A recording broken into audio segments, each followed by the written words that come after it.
तुमच्या मोबाईल मधल्या ब्लूटूथचं नाव एका राजाच्या दातावरून ठेवलं गेलंय. ही स्टोरी इंटरेस्टिंग आहे. व्हिडिओ पूर्ण बघा. साल होतं 1996. तेव्हा 2 इलेक्ट्रॉनिक डिव्हाइसेस जोडायचे म्हणजे वायर हाच एक पर्याय होता. कसलंही वायरलेस कनेक्शन नव्हतं. त्यावेळी 5 मोठ्या कंपन्यांनी ठरवलं एक असा वायर शिवाय जोडणारा कनेक्शन तयार करूया जो सगळीकडे वापरला जाईल.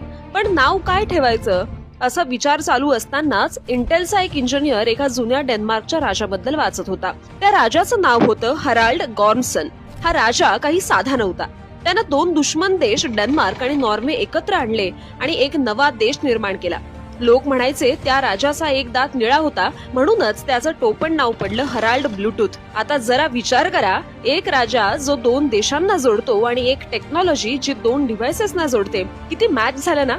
आणि टेक्नॉलॉजीला नाव पडलं ब्लूटूथ. पण गोष्ट इथेच संपत नाही. ब्लूटूथचा लोगो सुद्धा त्या राजावरूनच बनवलाय. त्यावेळी डेन्मार्क मध्ये वायकिंग रून्स नावाची सांकेतिक लिपी वापरली जायची. राजाचं नाव होतं हराल्ड ब्लूटूथ. म्हणजे तुमच्या मोबाईल मधलं ब्लूटूथ फक्त टेक्नॉलॉजी नाही, ते एका राजाची गोष्ट आहे ज्यानं देश जोडले आणि आज आपल्या डिव्हाइसेसला जोडतंय. आहे ना इंटरेस्टिंग गोष्ट. म्हणून ही स्टोरी नक्की शेअर करा आणि संवाद सेतूला फॉलो करा.